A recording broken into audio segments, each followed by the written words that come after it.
Hey guys, it's Khadroth, and today we're going to be talking to you guys a little bit about the Append skill system. I just wanted to do a quick PSA on this because I think a lot of people are sort of getting really worried about the system and kind of what it means for the game. And I just again wanted to talk about why I think you guys can rest at ease and your concerns will probably all be met. And let's go ahead and show you guys kind of how the system works.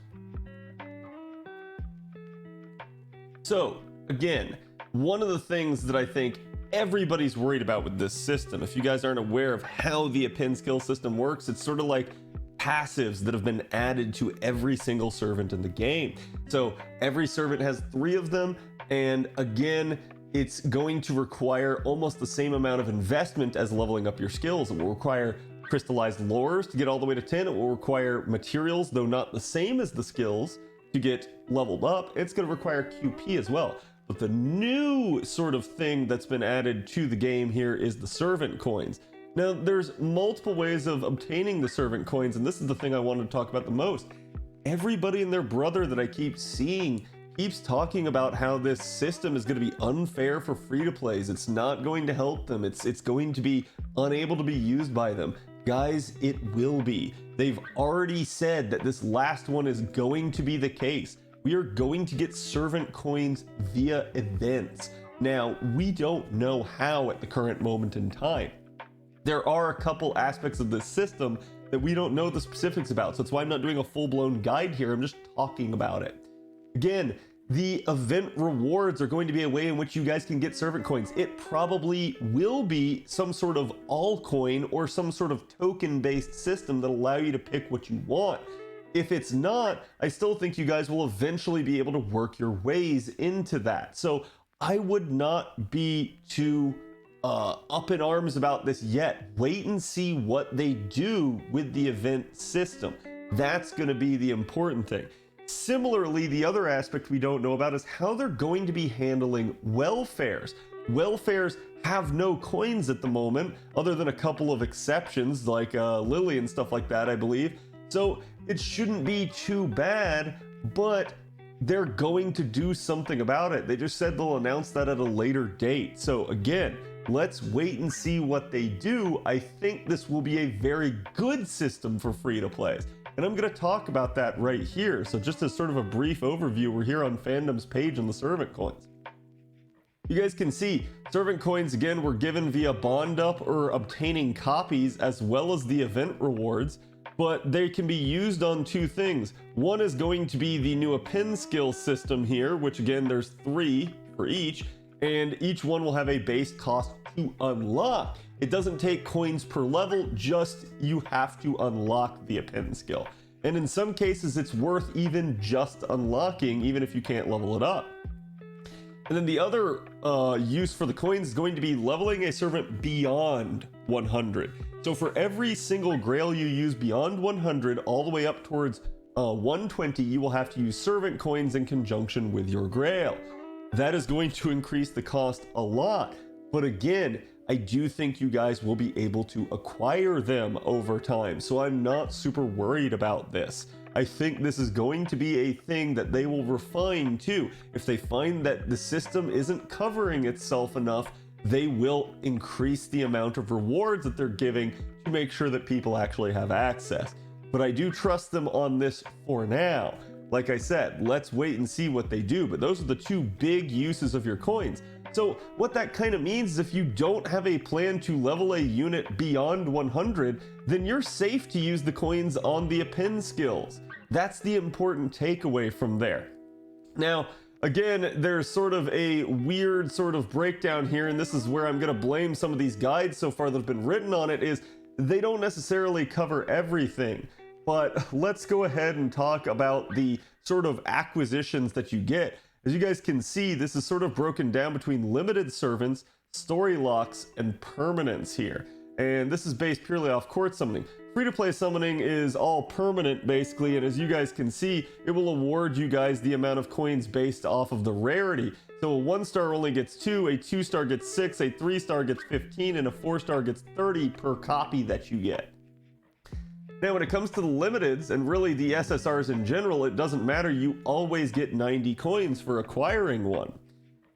However, where the differences start to occur is here in the 4 stars. For a limited 4-star, you will get 50 coins. For a story locked, you'll get 50, but for a permanently available story or permanently available 4-star, you'll only get 30.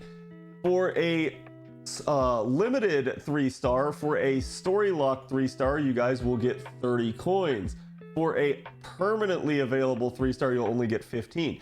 Now, the permanent side of things certainly makes sense for the difference here on the 3-star.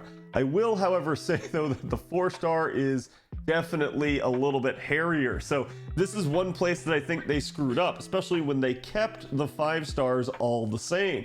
It's not easy to acquire a 4-star regardless in most cases if you're free to play. So this is an area of the system right now that I think they've kind of mishandled, and we'll see. The other problem that we have is the costs of obtaining and unlocking the Append skills are all the same based off of, or sorry, the costs of just purely unlocking are all the same based off of the coins. So that's sort of an issue. Every rarity basically has that same cost, whereas the lower rarities have a less likely chance of acquiring it. I don't think that's going to be super bad with the 3 stars and lower, but I think that's going to be really rough on the 4 stars who have the same cost as a 5-star, but can't be gathered necessarily as much. It's just going to depend on when, where, why, and how you roll.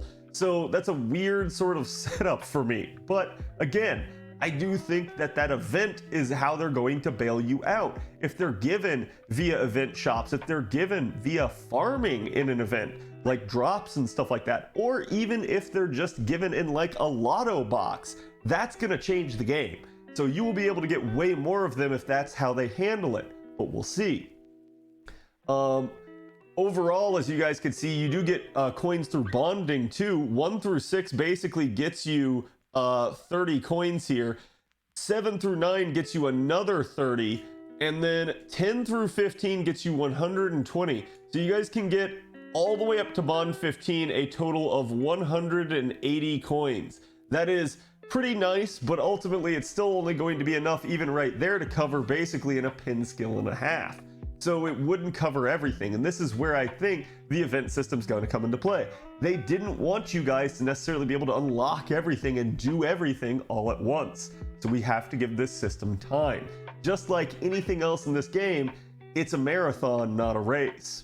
So looking at this too, they also talk about here how acquiring an event limited reward like a welfare or a main interlude welfare does not give you servant coins. And this is, again, that welfare sort of irregularity that we talked about, that the newer welfare units and stuff, well, just welfares in general, are going to have issues getting coins for right now, but they have some other system that they're planning to allow this. So we'll wait and see kind of what they do. It might be that the main interludes in general actually just give out coins. That could be a thing. Who knows? But that'll be definitely very weird for units that maybe have to go a long time before they get their main interlude. So we'll just have to kind of wait and see what happens with that. Also, the coins are stored in your materials inventory. This is great. This means it's not part of your normal inventory that has a cap. So you don't have to worry about it. If you want to see that, just go to your My Room and your inventory panel and go into the materials section. Again, they talk about the uses of the coins and how it's 30 per bond, or sorry, 30 per grail and 120 per Append skill. Again, that's really all you need to know about it, but that's the brief overview of the system.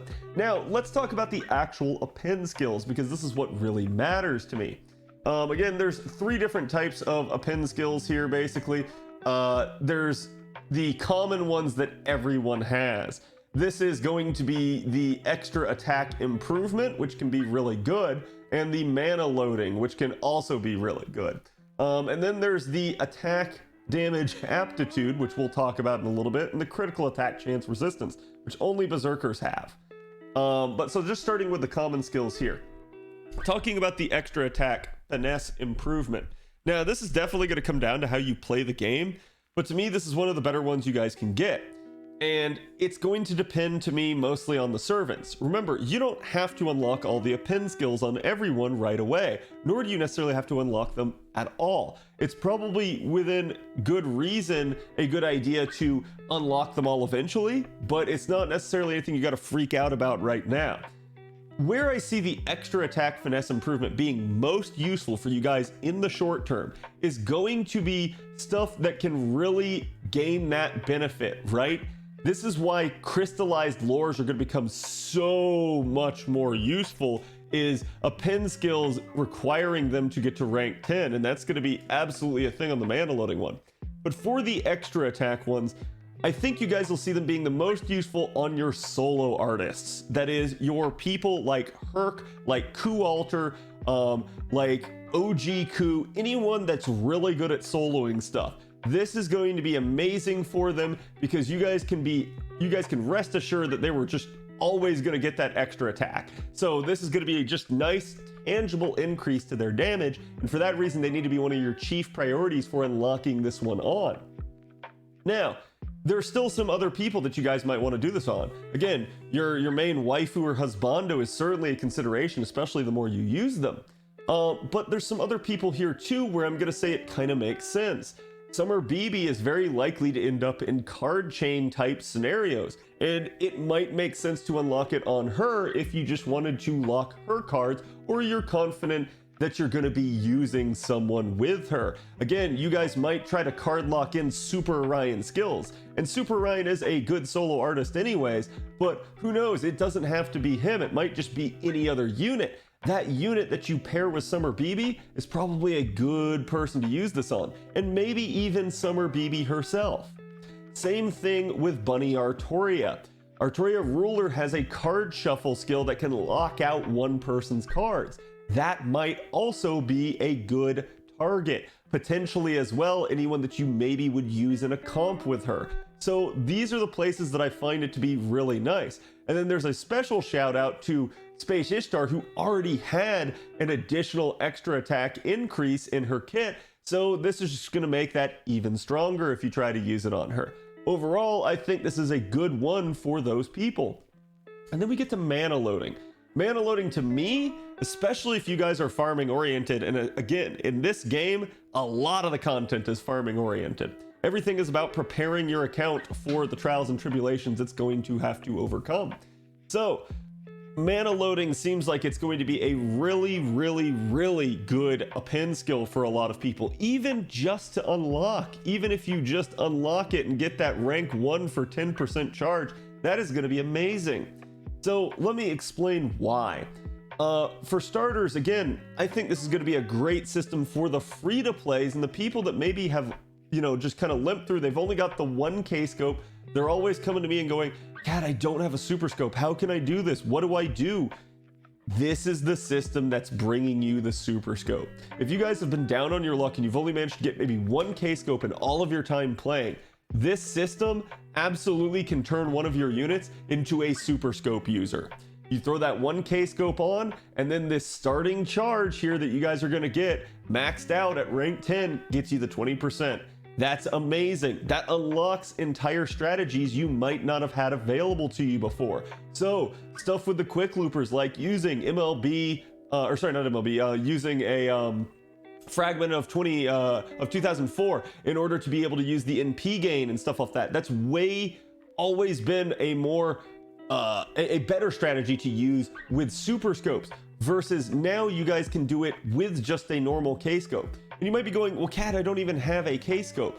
Good news, they just put Wizard Marshal in the game, and Wizard Marshal is what I like to call OK scope, because it is not K scope, but it is an OK version of it. It does not scale with attack, but it does scale with HP, and it's 80% base, and it does scale to 100% at MLB.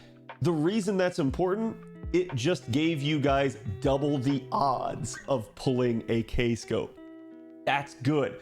Don't look that gift horse in the mouth, guys. This is again going to be an amazing thing that they've added. So if they took away something like Sakura scope, aka imaginary element, from us, but they've added in, at least even though it's a higher rarity, another chance at getting a K scope. So I think it's going to pan out well over time for you guys. You guys will find that you will probably stumble upon a K scope or an OK scope at some point in time there, and then boom, all of a sudden you guys are able to do this stuff. There's also some other people that this can be useful on, not just your 3-turn looper farmers, okay? Someone like San Zhang that has 80% charge in her kit is going to be able to take advantage of this to immediately NP with no support requirement. And even then, you might be able to include supports to be able to make her do it again, do it at a higher level than she otherwise would have been before. So it can be really nice to have these on people. Khadroth's another new unit that just got released with Lost Belt 6. She is welfare in the FP gacha, so everybody can get her potentially over time, and she is a 4-star. She has an 80% charge skill, so this would be another good one for mana loading on. And in a weird way, there's also some support uses for it. If we wanted to talk about someone like Castoria, a lot of people will tell you, hey, Castoria can charge to her own NP in an arts comp and be able to get it off. But sometimes you guys can get screwed on the cards and not be able to fire off a Castoria NP. Well, if you have a max ranked mana loading, Castoria in a double Castoria system gives 60% party charge. Max ranked mana loading gives 20%. So there you go, you're at 80% charge at the end of 3 turns. All you would have need to found was one arts chain with that Castoria's cards. And even if the cards landed in such a way that you didn't get it until the 3rd turn, the other Castoria would have been able to take advantage of it. So it's really interesting in that sense. You can almost force from zero starting charge CE standpoint at least, you can almost force Castoria to get her NP off over 3 turns. That is insane and really useful. So keep that in mind, and heck, you might even just be able to do it just by unlocking the skill with Castoria if you're worried about leveling it up for right now. That's still going to put her at 70%.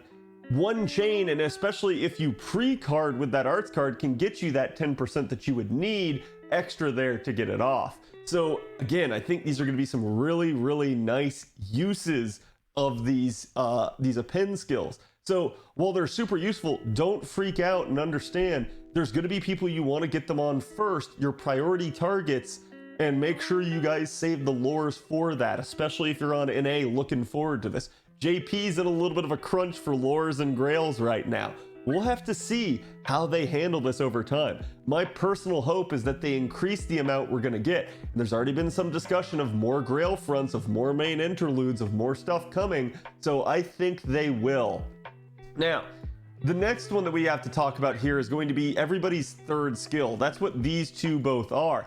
For the normal classes, there's a couple of instances of it actually being useful, but in most cases, it's sadly not. It's just increasing the amount of damage they get against some sort of neutral class. Like you guys can see here, it's 30% damage modifier for the saber enemies, but a lot of the sabers have this trait, and it's kind of going, well, wait, hold on, these guys don't necessarily need to do more damage against their same class.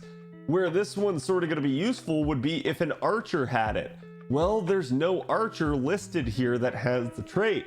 So can anyone else maybe do anything? Possibly, it just depends. Oh look, there's MHX. So there are going to be some synergies that's really going to help people out that maybe make them stand out from the rest of the class pack. And we're going to have to see over time. I'm not even going to cover his because I honestly think that one's pretty laughable, especially given the fact that they reversed it pretty much with how it should have been done. But again, I think some of the better ones to see here is let's actually go down. Okay, so Caster is one I know for sure. Basically, Okitan actually gets extra damage against Caster enemies, and as an alter ego, that's a really nice niche for her to have. Now, another one is going to be basically the Berserker enemies. Anyone that has a Berserker enemy trait, congrats. This is just going to increase the amount of damage they already did to them. And where this can actually be super useful is, again, on loopers and potentially even hard counter classes like the Foreigners down here. So Abby, Hokusai, and MHXA Idol all have a bonus against Berserker enemies, so that's right in their wheelhouse. So keep that one in mind, that there's going to be people that have a better 3rd skill than others. People that you want to unlock it on, people that you want to level it on, because it's going to really help them. The extra classes get a little bit weird, but again, you guys can see here, you've got some right here with Kiara, who already had an anti-ruler niche as inner alter ego form, and then boom, there you go, anti-ruler damage aptitude is really nice. Now again, I'm not going to cover all of these for you guys will have to look through here, but there are some actual useful ones, and that's the important thing to keep in mind. So the third type here is going to be the critical attack chance resistance. This is something, like I said, that all the berserkers have. Now, some of this could be certainly useful, again, especially if we're dealing with someone who's a solo artist like Herc. If you're soloing against a saber enemy, this just makes Herc's likelihood of getting crit and kind of one-shotted way less. So it's way less likely to pop one of his guts that you're maybe trying to hold off on. Again, same thing with other people here, like Arjuna Alter and stuff, but ultimately this is just going to depend. It's going to depend on when, where, why, and how you use it, because all this is doing is it's reducing the crit chance that enemies will do to these berserkers. So it's way more of a defensive skill. This one can also be decent too here, as you've got the anti-divine on Nobu Zerker here, right here against the moon cancer enemies. So if you maybe didn't have a good ruler to counter moon cancers, but you just happen to be lucky enough to have a Nobu, there you go. Nobu Zerker would actually be a pretty decent toe-to-toe fighter against a moon cancer in that sense. You just have to find a way to keep them alive overall. Once you do that, you're reasonably sure that they're not going to just get crit immediately. And again, up to 30% is going to be a decently hard counter. Hilariously enough, none of the berserkers have a counter against foreigner enemies, and that shouldn't surprise any of you. But overall, I do really like this. I think that this system adds a lot of depth to the game. However, I'm going to criticize it, especially when it comes to the third skill, and the fact that so many of these just seem useless. They don't seem that useful. And actually, there you go. There's another one right there that I missed. Mordred. Mordred would actually get a nice little boost from anti-saber damage, as she already has anti-Artoria damage. So again, you guys can see there's going to be some synergies that you don't necessarily expect, but if you think about it, they're actually going to be somewhat useful. So I like the system as a whole. Let's see what they do with it and how they sort of, again, give us the resources to work in it. But overall, I think you guys can slow down with it, pace yourselves, plot your plans out, and make sure you guys hit what's important first. But again, I think they're going to help us out with those event coins, so don't worry too much. All right, guys, that's going to be it for me. I will see you guys for the next one. Good luck if you plan to roll. Later.